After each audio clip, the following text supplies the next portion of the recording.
In a world where fantasy football has taken over the land, two unlikely heroes will arise. They call themselves the Fantasy Football Apocalypse. But who are they?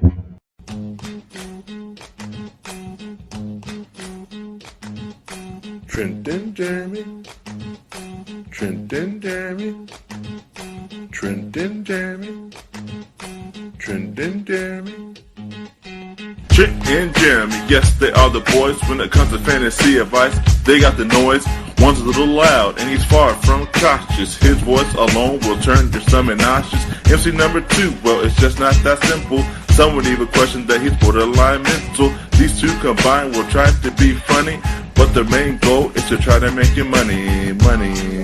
Oh, yes! Hello, everyone, and welcome back. It is time yet again for the Fantasy Football Apocalypse.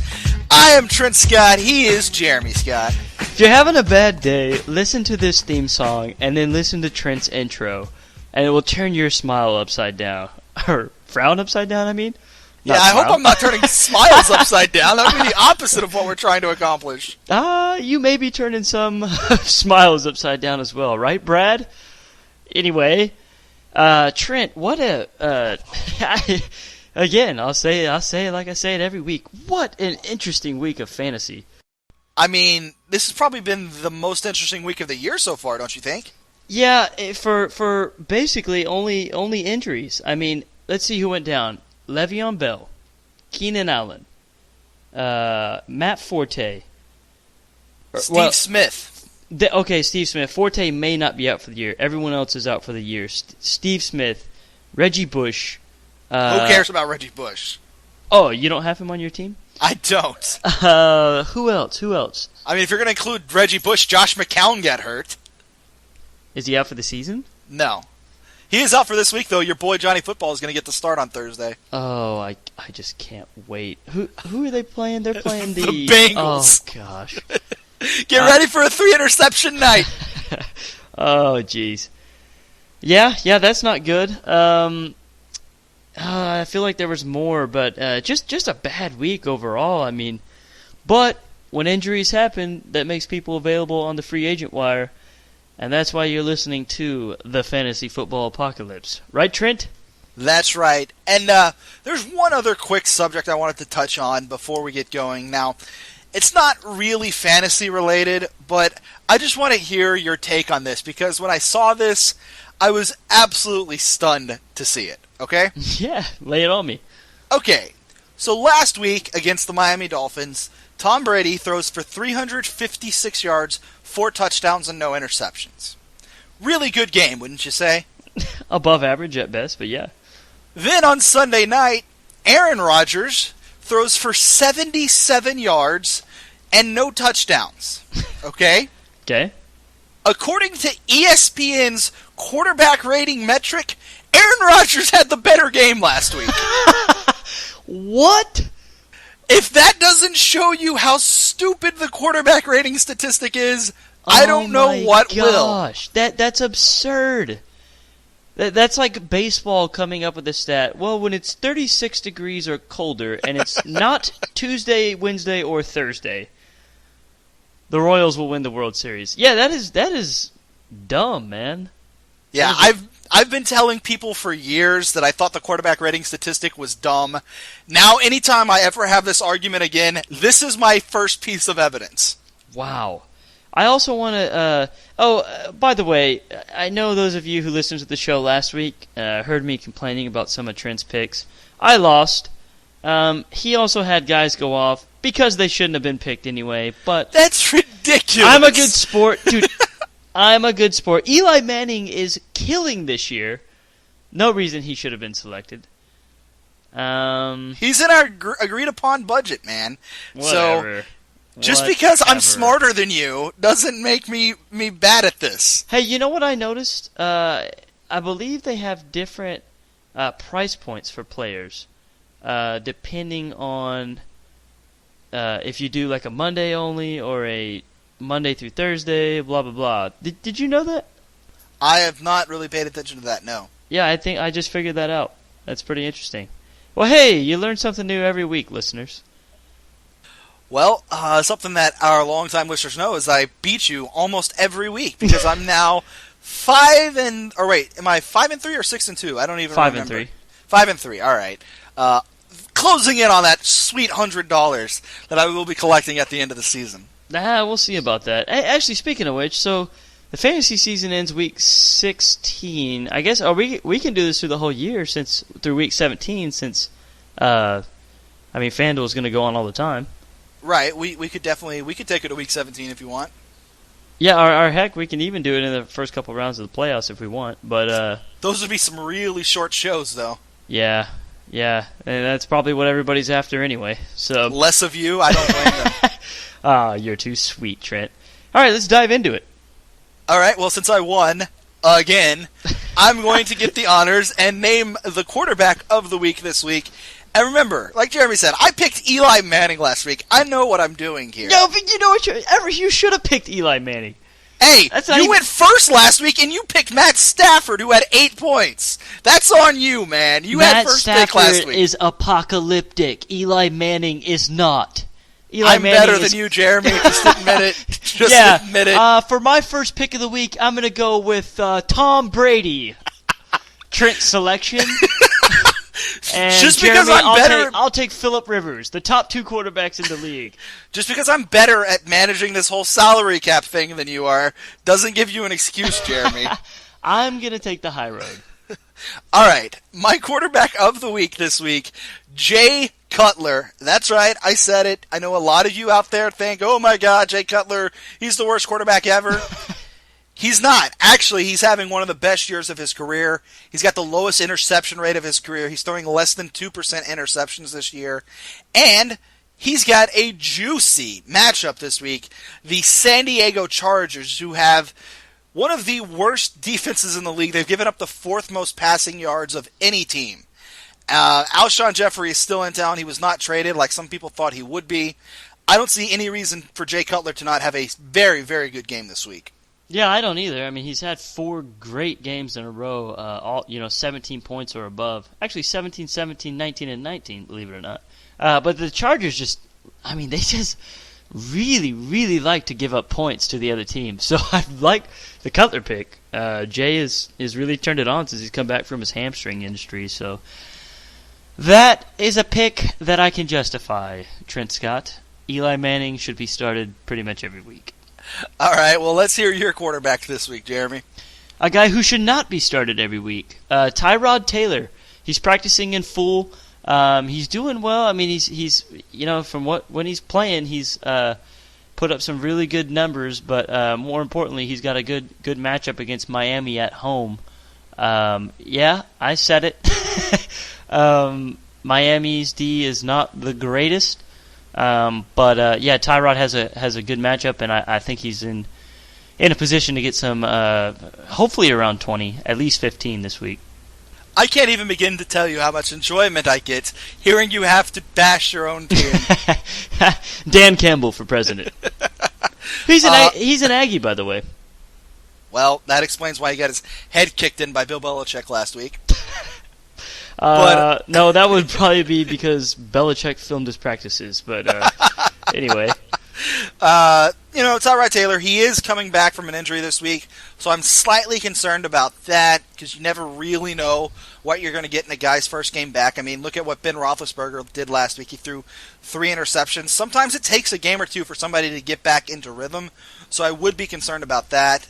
Plus, this is Tyrod's first year as a starter. He's never really had to deal with having to come back before. So I'm kind of concerned about Tyrod, even though, like you said, the Dolphins really don't have that great of a defense. I am a little concerned about the rust factor here. Yeah, a big thing why I like Tyrod pretty much, in most matchups is those rushing yards. I mean, 40. He's gotten 40 or more in 3 of 5 games this year, and that's legit. 2 rushing touchdowns. So. That's why I can justify Tyrod. I mean, he's a poor man's Russell Wilson, who's a poor man's Cam Newton, who's a poor man's Michael Vick from Madden 2004. The greatest video game soundtrack ever, by the way. Oh, by far. We could do an entire show on just talking about that soundtrack. Absolutely incredible. All right, well, moving on, Trent. Let's go to running backs. Who's your running back pick of the week? My running back pick of the week, I made fun of this guy when he was signed by his team in the offseason. I thought it was a joke, but he's had 2 solid games in a row. I'm talking about Run DMC, Mr. Darren McFadden of the Dallas Cowboys. Joseph Randle has been cut. Lance Dunbar is on IR. He is the only running back left in town right now. Other than Christine Michael, who gets like 4 carries a game, so he's a complete non-factor. Dude, he's averaging 4 yards a carry. He's got 20 yards on 5 carries on the season. Wow, he's really torching it there, isn't he, Jeremy? But the Cowboys are also taking on the Eagles, who, I mean, I guess you can say they have a decent defense, but if you've watched them play, they don't really pass the eyeball test. And McFadden also has been doing a great job of getting passes out of the backfield. I mean, he had 6 catches last week. So McFadden is, I mean, arguably in a position to have the best year of his career this year now that Joseph Randle's out of town, and I think we could see that continue this week. Yeah, I think he'll do well until he pulls his hammy in the third quarter, like he always does. But look at McFadden. I mean, 31 touches week 7. 26 touches week 8. One thing I don't think, like you're saying, the eyeball test, I don't think Philadelphia's front line is actually that good. I think it's more just because teams game plan differently against them. But Philadelphia is top 4 in fantasy points against running backs, so that kind of concerns me. And the fact that it is Darren McFadden, he can throw up a goose egg, any week. However, he is performing well. Did you know McFadden is only 28 years old? Jeez, I thought he was older than that. I guess he just seems older than that. I mean, this is his 7th season, so that's about right. Yeah, I guess that's true. Anyway, not the worst pick, not the best, but I could justify it. Well, if he's not the best pick, Jeremy, who do you think is the best pick? This is a no-brainer, my friend. D'Angelo Williams, who is an RB1. I said it. He's an RB1. Le'Veon Bell is gone. Use D'Angelo for cheap while you can, because his price is going up. No more needs to be said. I'll say this. They're playing the Oakland Raiders. Don't even compare it to that fluke game last week. They're playing the Oakland Raiders, who held Chris Ivory to his worst game of the year last week. So, I mean, I think the Raiders are actually a pretty good team. I think the Raiders might make the playoffs even. But as far as D'Angelo is concerned, I think as a season-long player, this is the free agent ad to end all free agent ads. This is the guy you have to get, if for no other reason than to prevent other people in your league from getting him. But I think this week might be on the lower end of his performances the rest of the year because, like I said, I do kind of like the Raiders, but I still do see him definitely getting double-digit points. Yeah, well, I agree with you. I think he is going to be the best pickup on the free agent wire for the rest of the season, easily, quite possibly the entire season overall, unless I'm missing somebody. But anyway, all right, Trent, who's your second running back? My second running back, kind of along the same lines as D'Angelo Williams. How about Jeremy Langford in Chicago? It's taking over at least temporarily for Matt Forte. Forte's long-term prognosis is still not been disclosed to the public, but he's definitely out for this week. And this week they happen to be playing the Chargers, who get lit up by seemingly every offense they play. So I talked about Jay Cutler earlier, and I'm talking about the running back now. I think the Bears have an excellent chance of scoring 30-plus points this week, and if that's going to be the case, they're going to have a running game, and I think they'll establish that running game early and often. Yeah, I don't know much about the guy. I don't think anybody really does. Other than he's a rookie and he's been Matt Forte's shadow. Now, I guess you're a closet Bears fan this week, picking Cutler and Langford, because that's kind of contradictory. However, San Diego is now 32nd again for running backs and fantasy points given up. So you can, inevitably a guy is going to score some fantasy points. So we'll find if the Jeremy Langford experiment pays off this week. All right, so let's hear your second running back now, Jeremy. Who you got? Ronald McDonald Hillman. He's the starter in Denver. Still, he's ahead of C.J. Anderson. Trent will say otherwise because he has him on his team, but we all know Ronnie Hillman is the guy who looks like the best running back. 20 carries basically in back-to-back games. Getting a few catches, not a ton. 2 touchdowns last week. He's the guy, but also a juicy matchup against Indianapolis' 27th ranked defense. Side note, how bad does Andrew Luck suck, Trent? Andrew Luck is about the 28th best quarterback in the league. Him and Peyton Manning are like one and the same. They're both going through the decline. Not really sure why Luck's is happening right now, but anyway, really like Hillman this week. I think he's a no-brainer under 7,000. I will argue the other side, like Jeremy said. I don't think it is a slam dunk that Jeremy makes it out to be. Ronnie Hillman barely averaged 3 yards a carry last week. Gary Kubiak in the postgame talked about how he thought Anderson looked like the better running back, and that Anderson kind of looked like he did last year. Hillman really had a bad game, except he was saved fantasy-wise by those 2 touchdowns. If Anderson puts together another week like he did last week where he had over 100 yards, Ronnie Hillman could easily find his way back to the backup position. Absolutely. I think that's a giant if, though. Moving on, Trent, let's go to wide receivers. My favorite position. Give us the pick of the week. All right, so for wide receivers, my pick of the week, another guy who's getting a serious promotion in terms of fantasy value due to injury. How about Malcolm Floyd? He's been a Charger for forever. He's already announced this is his last season.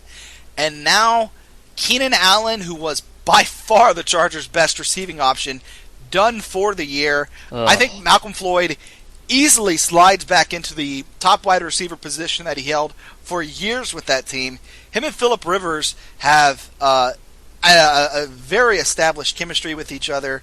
I think Malcolm Floyd has a great game this week. I wouldn't be surprised to see him get over 100 yards and a touchdown, to be honest. I thought it was a very interesting pick. I like it. I mean, by default, Floyd will probably do well. Chicago's secondary is not good. I did not know he was going to retire after this season, though. He's not even that old. He's only 34. Interesting, though. But the pick, people who have relied on Malcolm Floyd in the past are probably pretty anti this guy. I'm somewhat one of those guys, even though I haven't relied on him. I just would prefer to have somebody a little bit more trustworthy. So, but again, we're here for apocalyptic scenarios, and I like the pick. All right.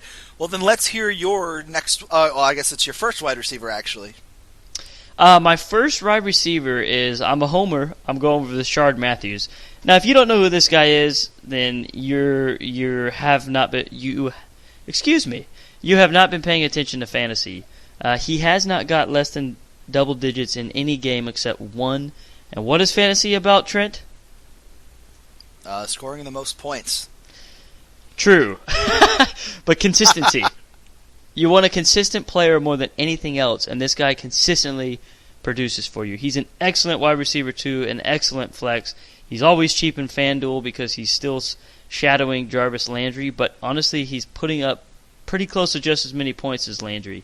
Also, Buffalo's defense, they're 24th against the pass for wide receivers, so that bodes well. And it seems like both teams can put up some points, so we got to hope for a high-scoring game, but I definitely like Rashard Matthews.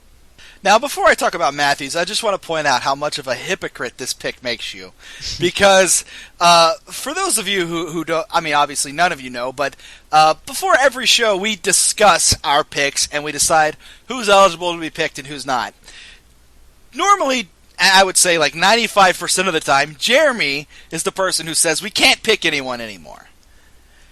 Before the show this week, Jeremy said Stephon Diggs was off the table because Stephon Diggs has had 4 double-digit games in a row. Around 20 has 20 points, absolutely done more than Stephon Diggs this year.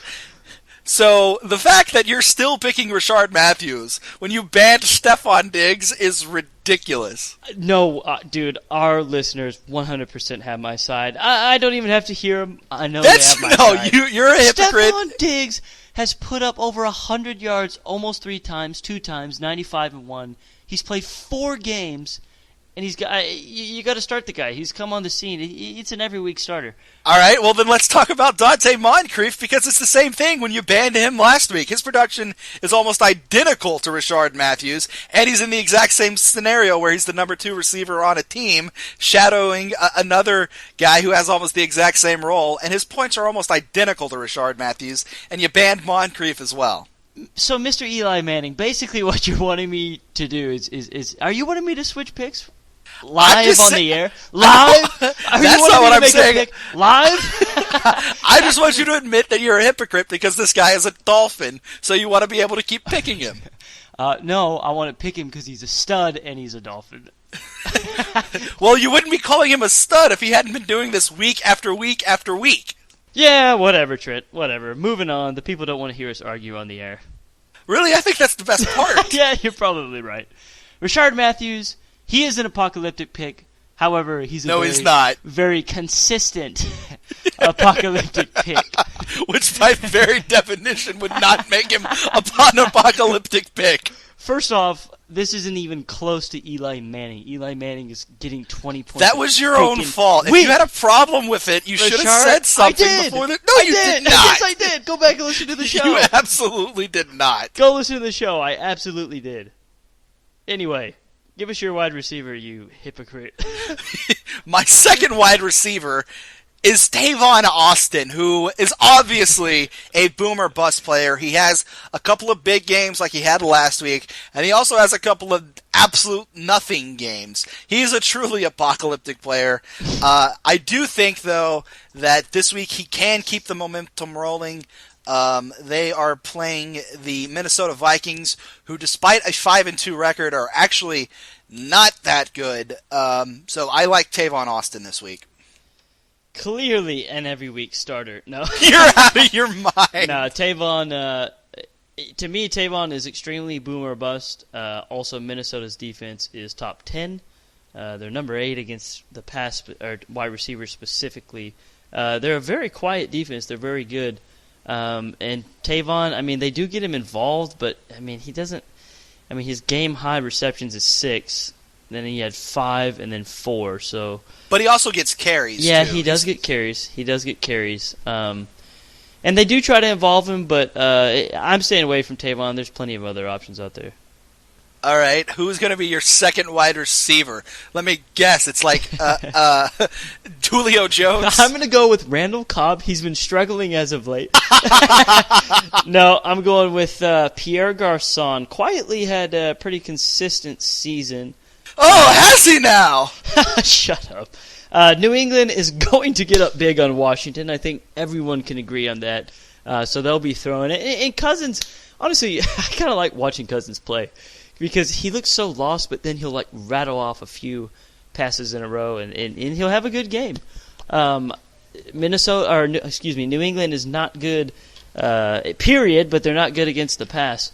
So I really think Pierre has a beneficial week from that this week. I don't think it's necessarily fair that you say New England's not good against the pass because a lot of the stuff that they're giving up in terms of yardage and scores is in garbage time well after a game has been decided. So their overall stats don't really reflect how good they are. Does Antonio Brown's the king of garbage points, do those count for fantasy, Trent? I was getting to my point, which is garbage time counts just the same in fantasy as regular time. So as far as Pierre Garçon is concerned, he's probably the number 2 option in the passing game behind Jordan Reed. And like you said, this is a game where Kirk Cousins is probably going to have to throw the ball 35 times. Yeah. So there's going to be plenty of targets to go around. At least, dude. So freaking throw 40. Garçon may get 10 targets himself. So this would be a week where I would definitely be looking to play him. I appreciate that, Trent. So we're moving on to tight ends now, correct? Tight ends, the position of doom. Dude, I have been killing tight ends this year as opposed to last year. Yeah, I've definitely been the one struggling with tight ends lately. I'm surprised you haven't brought it up, actually. Well, I just let my statistics do the talking. The numbers don't lie. 3 and 5. I was about to say, you mean the ones that say I beat you? Hey, 3-game win streak, though, before this last week. I am going to take a risk, and it's a big risk, Trent. A very big risk. I liked what I saw with Benjamin Watson last week against the Giants, and I'm picking Austin Seferian-Jenkins. He's supposed to be coming back, first game back. They're playing the Giants. The Giants can put up some points. Should be another shootout. Neither team plays defense. I'm going to go with Seferian-Jenkins. If he does not play, he should, but if he does not, Delanie Walker is also he's got a nice matchup, and he's a cheap, low 5,000s option. I don't think anyone needs me to explain why picking Austin Seferian-Jenkins is absolutely insane. I guess I don't know. Maybe the 5 receptions, 110 yards, and 2 touchdowns week 1 is a huge turnoff. Yeah, that was week 1. Dude, he broke his leg or whatever. So you're going to pick a guy coming back from injury? Julius Thomas. Well, I just... No, Austin Seferian-Jenkins is not very good. And more importantly, his quarterback is not very good. While, like you said, they do have a very juicy matchup, there's just no way I'm trusting anyone in Tampa Bay's passing game. That is way too risky of a proposition for me. I forgot, so I literally cannot wait to hear who your tight end is. Well, wait no longer, because my tight end... I remember now. Jacob Tamme. Now, I know a lot of you guys, Tammy's a guy that's been around for forever. He's 30, by the way. Yeah, he's been in the league for forever. He had a huge game last week. 10 catches, 103 yards, and a touchdown.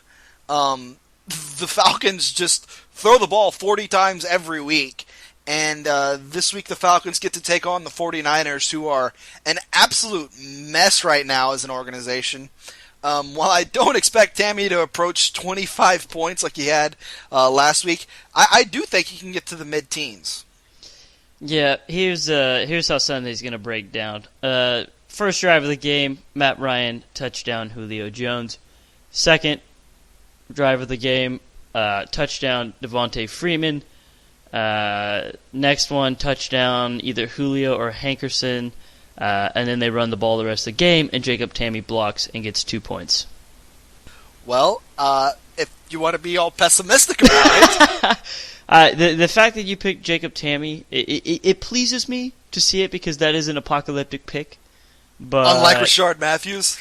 You're such an idiot. Mr. Eli Manning, ladies and gentlemen. That's right. I picked a quarterback who threw 6 touchdowns. I would gladly own that title. Yeah, I think I'm going to stick with Phillip Rivers this week at quarterback. He's got a good matchup. But I guess that wraps up the show, Trent. I guess so. I don't want to leave on such bad blood, Well, I guess I don't know if you even want to talk about this. We can cut it out if you don't. There's some big news in your world, Jeremy. What's going on, man? I like to keep my celebrity profile private. I don't really like to talk about my personal life, because you know how the paparazzi is, Trent. we can't go anywhere. No, I got engaged. Most of you listening already know. It worked out awesome. She's a very sweet girl, and I'm very excited to one day call her my wife. We need to come up with a nickname. I guess there was Benifer. What would that make you guys? Alamy? I guess you're Alamy. Give it time. Give it time. We'll come up with something. All right. That's all I got. Anything else? No. Gosh, I did have something earlier that I meant to write down, but I forgot. Basically, just go after. I mean, this is really, in my opinion. I was talking about this with some other buddies. I think this is a make or break week for a lot of people, especially on the free agent wire. What do you think, Trent? Oh, absolutely. I mean, with all the injuries last week, this is probably the most crucial week of the season. It's going to really shape how people's rosters look down the stretch. Yeah, absolutely. And we're hitting the home stretch. We got 5 weeks left of the regular season, and then it's playoff time. So get aggressive. It's not time to be, holding on to money if you need to make a situation happen. So, and again, like Trent said, playing defense is not a bad thing. It's actually a very good thing. So appreciate you guys listening. We'll see you next week.